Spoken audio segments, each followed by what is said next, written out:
Hi, welcome to episode number 5 of the Better Conversations podcast. We speak to the leaders of today so that the leaders of tomorrow can be inspired, enriched, and better than those who came before them. Today, I am with Ritika, who is the founder of Redefined.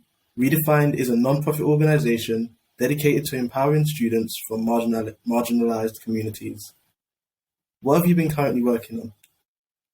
Yeah, so thank you so much for that introduction. And if it's okay, I'll kind of just add a little bit to it and get further into what I've been recently working on. So, Yes. as you rightly pointed out, I feel like in addition to being the founder, I also work at Deloitte as a consultant currently, Yeah. specifically in the higher education sector and the healthcare industry. But I think my story is kind of funny. So I initially came to Canada kind of wanting to study kinesiology and, wanting to become a doctor because that's Yeah. what all South Asian kids do. But then along the way, kind of really kept myself open to opportunities because I was like, why not? The worst thing's going to be you're going to fail at something and you're going to learn something that you don't want to do. So I just Yeah. kept myself open to opportunities, tried different things, and kind of really fell in love with the strategy and the problem solving side of things. I did this case competition once, changed the entire perspective about careers, and changed my own career trajectory as well. And that's when I started pursuing a lot of strategy kind of positions as well. So Yeah. I worked initially, obviously, more in the healthcare industry and then transitioned to the higher education sector. And then Yeah. did freelancing for 2 years for a few startups in India and in Canada and in the US. And once I did that, I was like, you know what? Want to kind of do something of my own. And that's when I kind of got things together and kind of started Redefined a nonprofit. And this year, actually, we're working on transitioning into a social enterprise Okay. because I think one major issue that we did notice, and I'm sure with a lot of nonprofit founders would relate to this, is financial stability or sustainability is a huge one. And Mm. I think what being a social enterprise helps you do is it helps you make that model for yourself. It helps you make yourself self-sustainable, which I think is the ideal scenario. Obviously, it's not easy. Getting the legalities done in that sense takes time. It is expensive Yeah. for sure. But I think, yeah, as long as you have an idea on what could be a selling proposition, I think that was important. And we were able to identify that for ourselves. Whether we are trying to offer consulting services to other nonprofits on how Yeah. they could get how they could raise funds or how they could do certain collaborations abroad. Because one of our recent initiatives that we did was with 500 students in Ghana, in Okay. Africa, to Yeah. kind of just provide sexual and menstrual education workshops there and provide them with Mhm. access to menstrual products. So kind of, helping other nonprofits also scale because our Yeah. work runs across India, Canada, and Africa. So yeah. Wow. That's great. So what was one of the pivotal moments in your life that really made you start Redefined? What was that pivotal moment? Yeah, no, good question. I would say for me, it's like Redefine in general. I think it's my baby in the sense that it's originated from a lot of my personal experiences, like being a woman Mm. of color, being an international student in a foreign land, and what I Yeah. noticed is like the name of the organization itself, Redefined, came into being because I feel like many a times we're defined by a lot of like stereotypes or judgments that are placed on us that go to Mm. define what we're capable of. Like, even this normal like generalizations that we make. Oh, like a woman can only lift this much, or women are bad drivers, or this and that. Yeah. So we have so many like assumptions placed on our capabilities. That's when I Mm. felt like even when I came to Canada as an international student, I felt like there was a lot of assumptions people made about me, even about my English proficiency or anything Yeah. else, just because I was from a certain country. And I felt that that limited my capabilities. And it affects you internally. And when someone tells that, hey, you're not capable of doing that, you kind of like Mm. regurgitate that to yourself, and that you could reinforce it for yourself. So Yeah. that's when I was like, why not redefine ourselves and move beyond these barriers and define our capabilities by our own, So that's how it came Yeah. into being. Yeah. That's a really powerful message, I think. And for me, I can definitely see that and relate with that as well. I think one of the questions I wanted to ask you actually is, I guess, how did you overcome some of those definitions that were put on you without you obviously having an influence over those definitions in the first place? How did Yeah. you overcome some of those barriers? Yeah, that's a huge one. Yeah. I think for me, I think it's like any kind of redefining moment or any kind of redefinition happens only when three things are fulfilled. I think A is you first got to understand yourself very well. I think, and I may speak to it a little bit from an international student perspective, because I think it would kind of make the analogy like, more understandable. But it's like, for example, when you're coming to a new country, as like who you are, it's like, because of, again, there's certain stereotypes and judgments you have in your head, you may imagine some other people to be more superior to you than who you are, because of what society keeps telling you, whether it be in magazines or whether it be in most people you're seeing in CEO positions. And, you're going to assume that, hey, it's most likely people who look like them or people who are of that gender or people who are of that age are more likely to be in those positions. And that in turn makes you question your credibilities if you do not fit into those brackets of gender, age, race, etc. And I feel like that, I think, is a huge one. So I think first understanding who you really are and kind of reaching that common ground with yourself. Like, are you comfortable with yourself? Because I think the day you are comfortable with who you are, your culture, your race, your age, your gender, and where you are in life, that's when you can convince others also about it.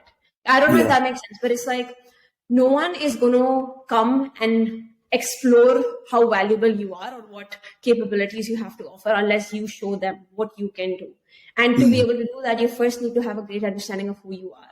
Second is, having awareness about, everything's relative. Everything's so context specific, I think a lot of us have this constant pressure and are involved in this dog race to just kind of be the youngest billionaire out there, And, when people started out with terms, youngest billionaire, like billionaire is fine. But when you start attaching those terms like youngest or, fastest person to become a billionaire, it kind of becomes that race on like, oh, it's no longer about, hey, I want to be successful. It's more about, hey, I want to be the first person to be able to do this. It's more of that comparison building that is being fostered, I think, today in society with social media and other things. And comparison doesn't lead you anywhere, at least not in a good place. And it's very few people who understand the fine line between comparing yourself to someone versus taking inspiration from someone. And I think I constantly try and do that. I always push myself to go more of the inspiration route. It's not easy. That is definitely sure. We're humans. You're on LinkedIn. One day, if your likes are less than someone else's, it may affect you. But I think it's all about how do you deal with those thoughts that come to your mind. So I think second is the awareness. And I think third is being ready to accept that. I read this quote from someone. I forgot who it was. But she said, you're not the main character in everyone's life. And I think that's a huge one, We sometimes just think everything's about us, whether it be friendships, whether it be relationship, whether it be career. We just think as if everyone, like we are very important in everyone's life or in each of those positions we're applying to, but that's not the case. So, learn to take care of yourself, because I'm a strong believer in that. No one's going to support you unless you do it yourself. People will come around for sure. When you're successful, when you're rich, when you're happy, there'll be multiple people around you. There are going to be very few to none people, no people when you're at your lowest. So I feel like, being able to have that mindset as well, that, you got to just fend for yourself and you're not that main character in everyone's life, I think is very important. So those three things. Yeah, that's really powerful. And thanks for sharing that with the audience. So I'd really like to understand, what are some of the challenges that you went through in building up Redefined to where it is today? Yeah, no, definitely. I think, at least in like my own personal experience, I think even before and even today, I think one of the biggest challenges is putting a team together which is as passionate about the initiative or the goal your organization has as you. Because I always think of it through a startup mindset. Like I feel like startups and nonprofits are very similar. Both of them are running on limited resources. Both of them are very have to pivot now and then. Both of them are responsible for kind of like pioneering certain fields or areas they are in. And I feel from other people's experiences and from my own personal experience, I feel like just putting that team together, I think, is a huge challenge, because there's this fine line. You can always find people. But there's a fine line between finding people who are as passionate about that goal as you versus people who want to be associated with that particular organization or brand purely for the credibility that it brings them. Yeah. And if you hire a lot of those second half category of people, well, you'll have a lot of people who align with you and your organization, but the quality of work that's being put out and the consistency is not going to be as much, because they're here only for the credibility your organization brings, Yeah. And after a point they have it and they get other opportunities that are bigger because of this, they're going to move on. They're not going to stick around.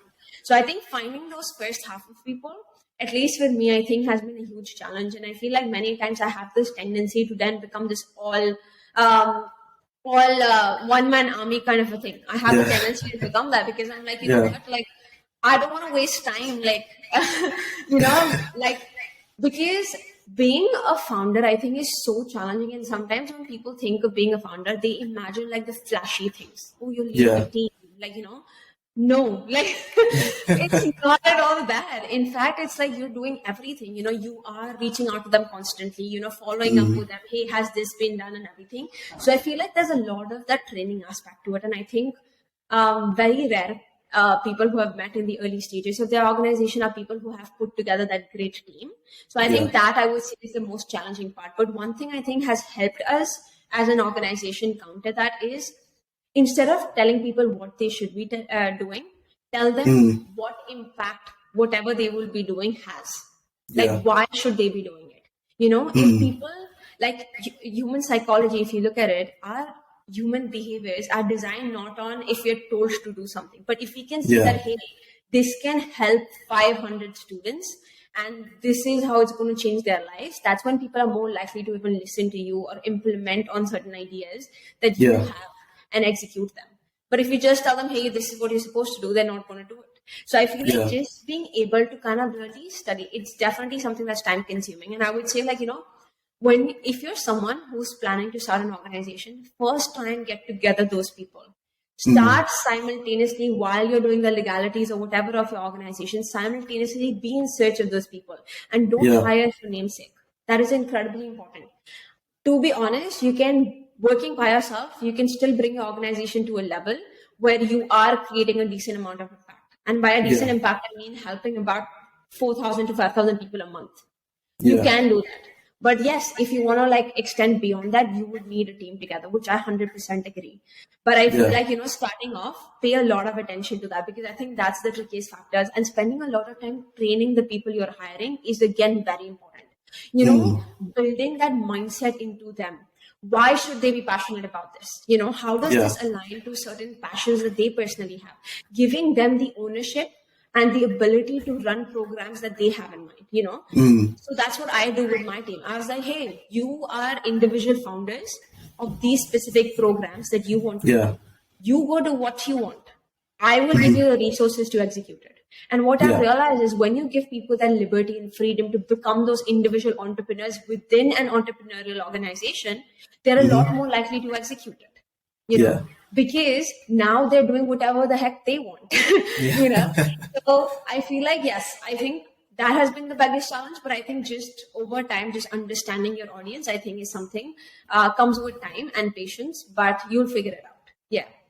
Yeah, and I really like that model of leadership as well, sort of empowering the individuals that work with you to lead out on what they want to do and to really have the impact that they see valuable inside of your organization. So I really like that style of leadership. And I think one of my mentor always constantly told me, he's like, you have to tell people when you are like the founder of an organization that we're not here just to leverage your skills and resources. We are here to be an organization that helps you become the person who you really want to become, through a career perspective, through a personal perspective also, through that impact you're creating, and just help you get that better future for yourself. Because I know for a lot of students, finding experience is a huge one. And volunteering, I believe, is a great way to get experience in any field that you want to do. You may be a science student, but if you want marketing experience, reach out to nonprofits, work with them for free for a month or so, and show them incredible results. You're not only helping them achieve their goals, but you're also helping your own resume and future prospects. So I think presenting that value to them becomes important as well. Yeah, that's really good. And I think to round off then, what's sort of one thing that you would advise your younger self? I think I would tell my younger self is know what you're capable of. I think that is very important. We all constantly talk about it, we hear in the media about it, but I think we don't ever think about it a lot. I think many a times, because we are, how I was saying initially, we're so many times caught up in that dog race to just succeed and maybe go become that first person, or move in front of someone else, that we forget to kind of keep who we are and our own perspective and capabilities into account. Well, you will progress very fast that way, but when you do reach a certain stage in life, you're just going to be like, what exactly have I achieved? Yes, I may have become that first person to become so and so, but have I been able to do something I really wanted to do? So I feel like know your own capabilities and potentials, and never let anyone else define it for you at all. Under no circumstance should you let anyone define it for you, because no one, people may have gone through similar experiences, but no one knows what you're capable of. And sometimes we also may not know that. So I feel like first figure it out for yourself. And if you still want to listen to others, that's your choice. But figure it out for yourself first. So I would say that would be most important. Yeah, and I like the analogy of the dog race as well, because I think a lot of us, especially in our age group, we think of the result of what our impact could bring for us, rather than what the result of the impact could be. So I think focusing on the impact that you actually want to create in the world will probably take you away from a lot of the races and all of these things that we end up getting caught up in. So I really agree with that as well. Yeah. And I think like one thing my mom always tells me is like, especially I would say this about failure as well, I think a lot of us, there's this negative connotation that we attach to failure. I think it's so important. If you don't fail in life, I think there's an issue. In anything you're doing in life, whether it be academics or something, you have to fail, because only that's when you learn. If you're not someone who hasn't failed, you aren't doing things right. I can promise you that. And I think failure is amazing because it's kind of like a redirection. I always think of it as a redirection because it offers you a new perspective to look at things. Such a great learning. You don't need anyone else to teach you things when you have failure in your life, because it teaches you incredible things at that one point, and it's all on you. So you see, like at the end of the day, like I think the crux of this, whatever I've been mentioning, is also is like, it's all you. Others cannot define what you do. Others cannot help you learn things. Others cannot help you change your career trajectories or whatever you want to do. It all comes down to you at the end of the day. If you really want to move in a certain direction, or if you are really motivated about something, or if you know truly who you are as a person, you are going to reach those potentials and capabilities no matter what. No matter what challenges come along your way, you will persevere through it. So I think just knowing that you at the core of everything is, I think, incredibly important. Yeah, thank you very much. And just one last thing then. So where can people find you and connect with you if they want to learn more about you? I think LinkedIn, I think, would be the best. I am a part of other platforms. Like I do have a newsletter as well, which if people want to subscribe to, they can just go to my account and visit the LinkedIn bio, and even book sessions with me if that is something you're looking for. Great. You've just listened to another Better Conversations. Thank you very much for coming on, and hope to see you soon, I guess, in another episode one time. Yeah, I would love to. Thank you so much. And I think last thing before going, I would just say is like, believe in who you are. I know, as cliche as it may sound, but I think it takes time to figure out what I am doing here, who am I? But trust me, it's all going to be figured out at the end. Don't focus on the end goal. Focus on every next step you're taking. Because as and when you keep taking those next steps, you'll eventually reach the end of the tunnel.